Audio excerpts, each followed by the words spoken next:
पण उपेन सर तुझा ना अप्रोच चुकतो रे. मग मी काय करू सर? हे बघ, या प्रणयात ना पुरुषांना अग्रेसिव्ह असावं लागतं. अरे इनिशिएटिव्ह घ्यायला पाहिजे. आम्ही फार तर हातभार लावू, या पलीकडे आम्ही काय करणार? हा, दसऱ्याला तुला मिनी भेटली, त्यानंतर तू तिला किती वेळ फोन केलास? मी आभाराचं पत्र पाठवलं सर. आभाराचं पत्र? अरे हो सर. खुळास का तू उपेन? अरे प्रेयसीला फक्त प्रेम पत्र पाठवायचं असतं, आणि एक नाही अनेक. ती बेजार झाली पाहिजे. मला सांग, तिला फोन किती वेळा केलास? 3 वेळा. पण 3 वेळा ती घरी नव्हती सर. ती मिळेपर्यंत फोन करत राहायचं. हे बघ, थोडासा लोचटपणा करायचा. सर पण ते बरं दिसेल का सर? कोणाला? इतरांना कसं दिसेल ते गैर लागू आहे. सर तिला आवडेल. उपेन सांभाळ रे बाबा, तुझं मानसशास्त्राचं ज्ञान फारच कमी आहे. अरे मी लोचटपणा म्हटलं, पण प्रणयाच्या भाषेत याला आराधना म्हणतात. आराधना.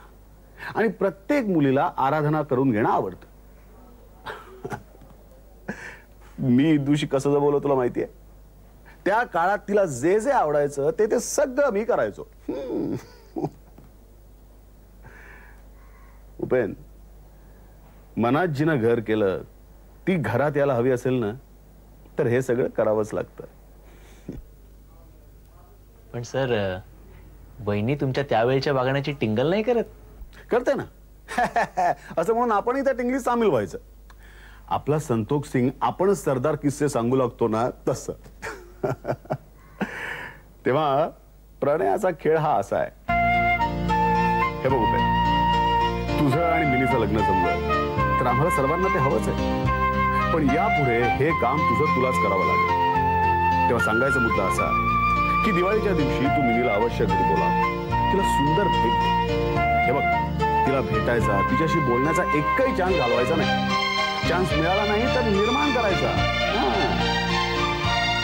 सिनेमाला नाही, हे इंग्रजी नको. तिला हलके फुलके थ्रिलर चित्रपट आवडतात. आपल्या आवडीला काही दिवस मुरड झाला.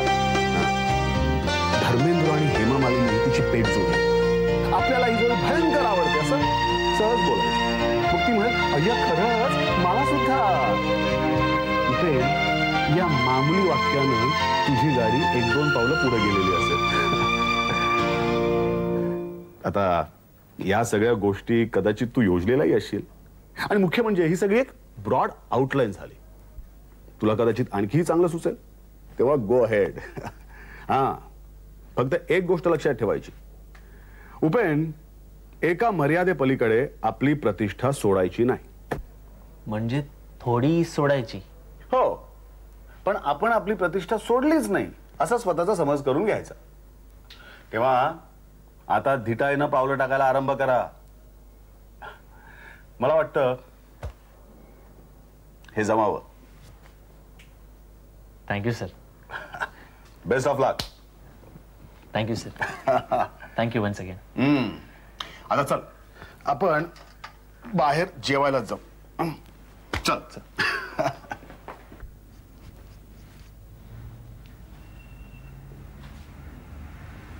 नमस्कार. अरे उपेन, तू? मिनी बघ तरी कोण आलाय. नाही, तुमच्याशीच जरा बोलायचंय. माझ्यासाठी आणलेस का?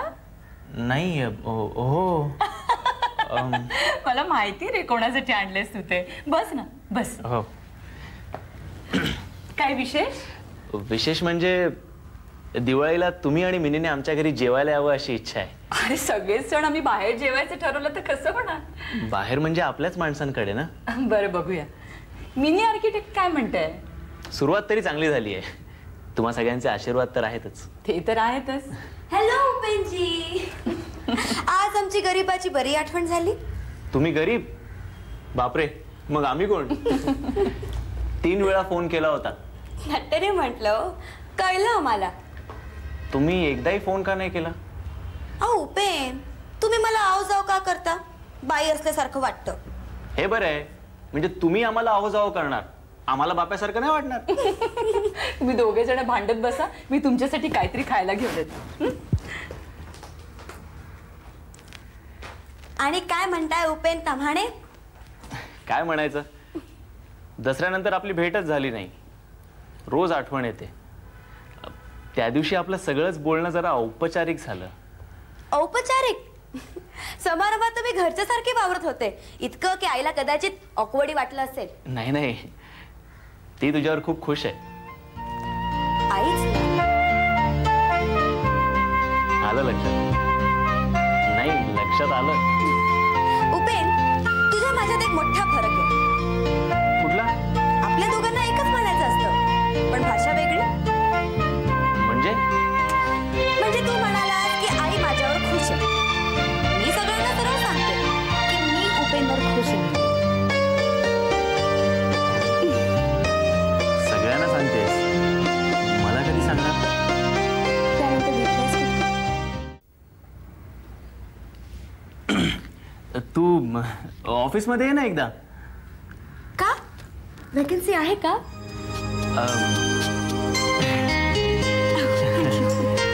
वेकन्सी म्हणजे अशी आहे की जी तू आल्याशिवाय भरलीच जाणार नाही. अच्छा, पण मी काय म्हणून येऊ? मला तर टायपिंग सुद्धा येत नाही. मिनी, तू येशील ती पार्टनर म्हणून. बॉस पासून पडला तर येईन सुद्धा. माझी अशी कल्पना होती की तुला बॉस पसंत आहे. ती पार्टनर म्हणून म्हणतेय रे, म्हणजे अधिक विचार करायला नको का? खरंय, नाही पण खरंच आहे. आणि 6 नंतर आहे, म्हणजे मी कामातून जरा मोकळा झालेला असेल. आपण हवं तर पिक्चरला जाऊ. मिनी, मी परवाच मेरा गाव पाहिला. पिक्चर काय खास नव्हता, पण धर्मेंद्रचं काम. आपली टेस्ट नक्कीच जुळणार. नाही, चांगलं आहे. मला मी काय चिकडी दिसते.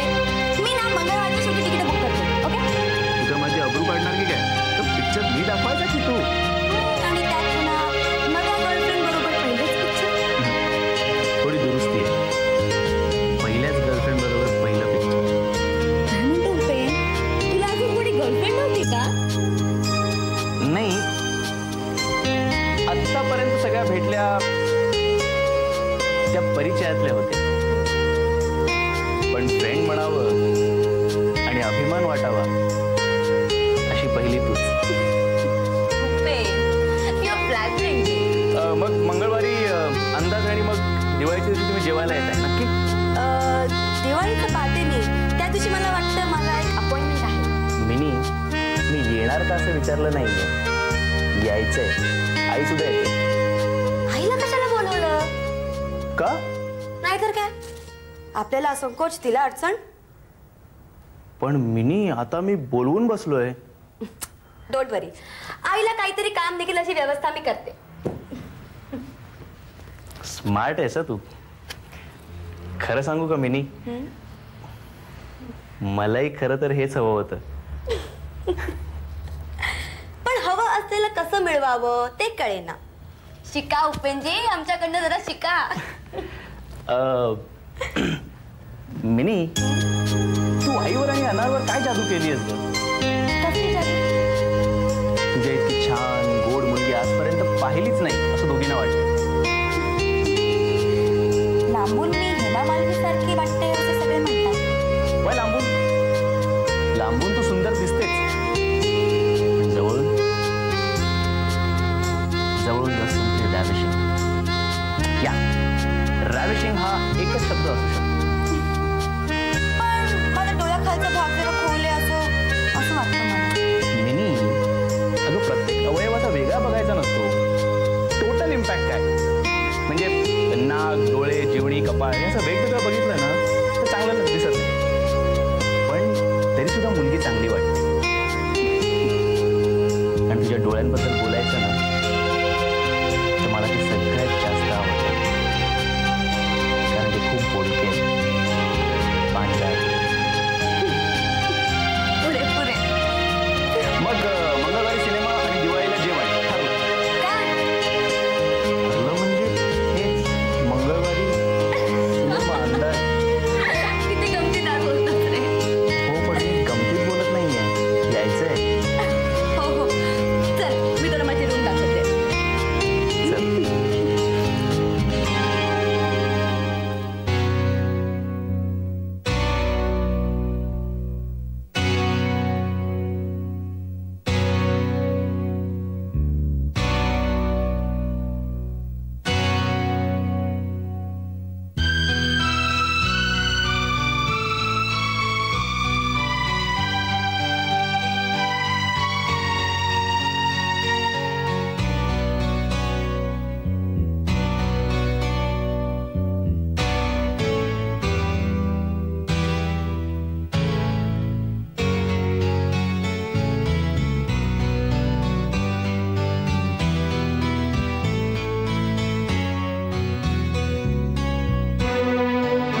प्रत्यक्ष भेटीत काही गोष्टी बोलता येत नाही म्हणून पत्रात लिहिते.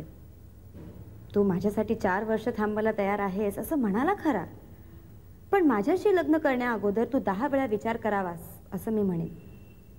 तुला स्पष्ट सांगते, यापूर्वी माझे अनेक मित्र होते. त्यांचे माझे संबंध फार जवळचेही आले होते. दसऱ्याच्या दिवशी मी तुझं चुंबन घेतलं तेव्हा तू म्हणालास, आयुष्यातलं हे पहिलं चुंबन. ते ऐकून मला धक्काच बसला. खरं सांगायचं तर किती लोकांनी माझी किती वेळा चुंबनं घेतली आहे ते मोजावंच लागेल. माझं पाऊल याच्याही पुढे पडलेलं आहे. त्यामुळे मी एकदा अडचणीत आले होते. चारूने औषध दिलं, सुदैवाने ते लागू पडलं. अशीही मी. वास्तविक असल्या कबुल्या पत्रातून देणं हा शहाणपणा नव्हे, पण माझ्याकडून तुझी फसवणूक होऊ नये असं वाटतं म्हणून हा सगळा प्रामाणिक खुलासा. एकदा लग्न झाल्यानंतर सगळं कदाचित थांबेल, पण असा भूतकाळ असलेल्या मुलीशी लग्न करावं का त्याचा तूच विचार कर. मला विचारलं तर स्पष्ट म्हणेन की करू नकोस. 4 दिवस आपण मजा केली याचं समाधान मानावं. तुझी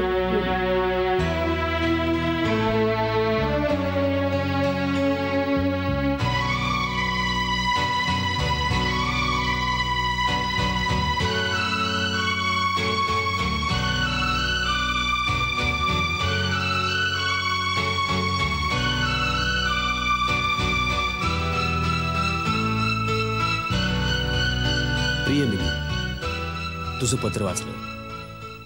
स्वतःच्या प्रमादांचा एवढा निसंकोचपणे पाढा वाचायला फार मोठं मानसिक धैर्य लागतं.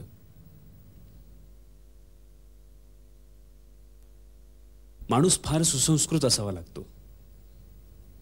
शिवाय एकदा लग्न झालं की हे सगळं थांबेल असं जे तू म्हणालीस ते सगळ्यात महत्वाचं. एकदा लग्न झालं की सगळं थांबेल असं मी पत्रात लिहिलं होतं खरं, पण त्याचा तरी कोणी भरोसा द्यावा. कारण या बाबतीत माझी मतं जरा वेगळी आहेत गुरुनाथ.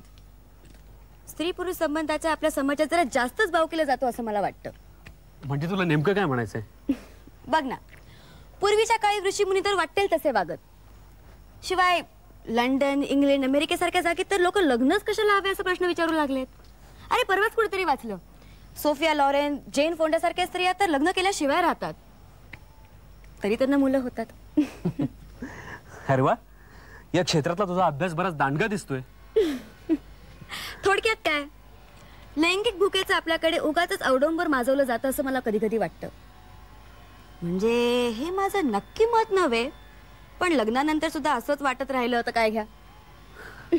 नाही, मलाही तुझं म्हणणं पटतंय तसं. म्हणजे नीतीच्या शीलाच्या कल्पना आपण या युगात बदलायला हव्यात. स्त्री पुरुष या दोघांनाही त्या बाबतीत समान कायदा हवा. म्हणजे एखादी विवक्षित गोष्ट जर पुरुषांसाठी पाप नसेल तर ती स्त्रीसाठी का असावी? मिनी, एका निर्लेप वर्तनाच्या पुरुषाचे हे विचार आहेत. म्हणजे ह्या परिस्थितीकडे लग्नानंतरही पाहण्याचा माझा दृष्टिकोन किती आधुनिक आणि विशाल असू शकतो हे तुझ्या लक्षात येईल.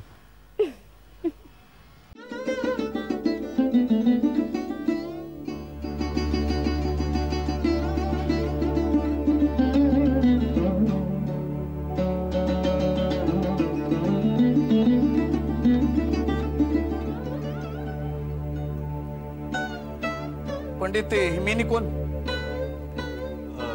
मिनी वय वय मिनीच.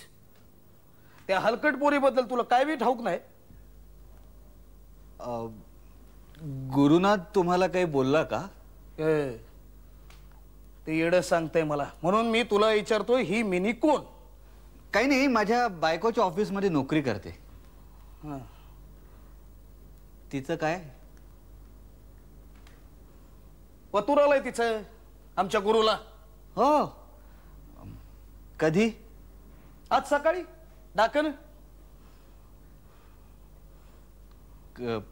त्या पत्राचं काय? ते पतूर मी पाणी लावून फोडलं. आप्पाजी, हो तुम्ही असं करायला नको होतं. त्यांनी काय बी केलं तरी चालतंय. अहो पण मग तुम्ही बापाच्या अधिकाराने त्याच्या मुस्कटात आणू शकता ना. गुरुनाथला जर हे कळलं तर तो डोक्यात राख घालून घेईल. नाही नाही, तू काळजी करू नको. मी ते होतं तसं व्यवस्थित करून ठेवलंय. परत काय काय लिहिलंय काय त्या पत्रात? भयंकर भयंकर आहे. आता या पोरी बरोबर गुरु लगीन करायचं म्हणतोय. अरे 12 गावचं पाणी प्यालेली पोर आहे ती. पंडित त्या पोरीला धीज बी गेलं होतं. छे छे, नाही नाही नाही. तू का नाही म्हणतो? नाही काय म्हणतो? अरे त्या पोरीनं सौताच्या पत्रात लिहिलंय बेशरमपणानं. नाही, अशी पोर जर या आमच्या हिंदलेकरांच्या घराण्यात येणार असेल त्या परीस माझं पोर मेलेलं बरं. आओ अप्पाजी, तुम्ही असं का म्हणताय? कुठं भेटली? रस्त्यात. खरं काय ते सांगा. अहो अप्पाजी, खरं तेच सांगतोय, रस्त्यातच भेटली ती. लय देखणी आहे का?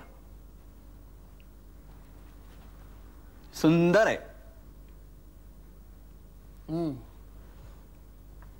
जात कोणती तिची? ब्राह्मण. बामण? ब्राह्मण. अरे तेच ते बामण. झाला आमच्या गुऱ्याचा सुपडा साफ झाला. नाही, तुला सांगतो पंडित, जर का गुऱ्यानं त्या पोरीशी लगीन केलं ना तर मी रुळावर जाऊन जीव देईन. नाही नाही, जाती बाहेरच्या कुठल्याही पोरीशी करू दे लगीन त्याला, पण बामणाची पोरगी नाही. नाही. अहो पण अप्पाजी, त्यानं मूर्खपणा केला म्हणून तुम्ही काय म्हणून जीव द्यायचा हो? पंडित, तू समजाव ना त्याला. तुझा ऐकतो तो, तुझा सबूत मानतो. हे बघ अप्पाजी, मी प्रयत्न करतो, पण तुम्ही शांत राहायला पाहिजे. ते जीव वगैरे मला सांग, कसं शांत राहायचं रे? कसं शांत राहायचं? हा गुऱ्या त्या पोरी पायी जर्मनीला जायचा चानस सोडतो. हे आमच्या जातीकडून सत्कार होणार होता रे त्याचा. सत्कार काय? आता तुला म्हणून सांगतो पंडित, या गुऱ्यानं वांद्र्याला एक बुलक घेतलाय. काय करावं त्यासाठी? काय? अरे बँकेतून खात्यातलं 25,000 रुपये गुल केलं त्यानं. 25,000 रुपये? मग गुल केले? तर आता आमच्यात हा शाना म्हणून बँकेत आमचं दोघांचं जोडून एक खातं उघडलं. तर यानं हा अतिशानपणा करावा. बरं विचारलं तर काय म्हणला माहितीये का? पंडितला पाहिजे होते म्हणून दिले. काय? पंडितला दिले असं तो म्हणाला? मग तेव्हा चारू, या एका बाबतीत तुझ्या मैत्रिणीला पण सलाम केला बरं का. तिनं पत्रामध्ये थेट अबॉर्शन पर्यंत आपल्या गतायुष्याचा अख्खा पाडा वाचलाय. अरे बाप रे, आप्पाजीने किती धक्का बसला. भयंकर अस्वस्थ आहेत, जीव देण्याच्या गोष्टी करतायत. शिवीशिवाय तर गुरुचं नावच घेत नाहीयेत. बरं, या पठ्ठ्यानं आणखी एक पराक्रम केलाय बरं का. आता काय? अगं, बँकेमध्ये त्याचं आणि वडिलांचं जॉईंट अकाउंट आहे. तर ह्याने परस्पर 25,000 रुपये त्यातून काढले आणि वडिलांनी विचारल्यावर सांगितलं की पंडितला हवे होते म्हणून दिले. त्यांना वेळ लागला की काय? आधी गाठ आणि विचार. विचारेन ग, पण मला त्याची गरज वाटत नाही. का सांगतो? ह्या पैशातनं त्याने वांद्र्याला ब्लॉक बुक केलाय हेही त्याच्या वडिलांना ठाऊक आहे. तरी सुद्धा हा विषय तू असाच सोडू नकोस. मला ना हल्ली भीती वाटायला लागली. या प्रकरणाशी आपला काहीही संबंध नसताना आपण उगाचच गुरफटले जाऊ. त्या एका मिनी पुढं गुरुनाथना कुणाची कसलीही पर्वा नाही. चारू, ह्या प्रकरणातली आणखी एक ट्रॅजेडी आहे. 2 संस्कृतींची झटापट चालू आहे. 2 संस्कृती? आता गुरु आपल्या घराच्या चौकटीत बसला नाही तर त्यात आश्चर्य वाटण्यासारखं काही नाहीये. संस्कृतीनं तो आता पुरता ब्राह्मण झालेला आहे. आप्पाजींनी कितीही आटापिटा केला, त्याला अगदी स्वतंत्र खोली जरी दिली ना तरी गुरु त्या घरात सामावणं अशक्य आहे. बरं, लग्न कुठल्या मुलीशी ठरलं होतं? होती कोणतरी त्याच्याच नात्यातली. रूपानं? तुझ्या मैत्रिणीसारख्या 4 पोरी ओटीत घालेल ती. पंडित, हे प्रकरण कुठवर जाणार आहे रे? कुठेही जाणार नाही. या दोघांचं एकदा लग्न झालं की हे काही दिवस शंख करतील, मग गप्प बसतील. मी सांगते, ही मिनी गुरुनाथशी लग्न करणार नाही. ती कुणाशीच लग्न करणार नाही. सगळ्यांशी मजा करत राहणार, सगळ्यांना झुलवत राहणार. पण हे उपेंद्र ताम्हाणे आणि गुरुनाथचं काय होणार रे?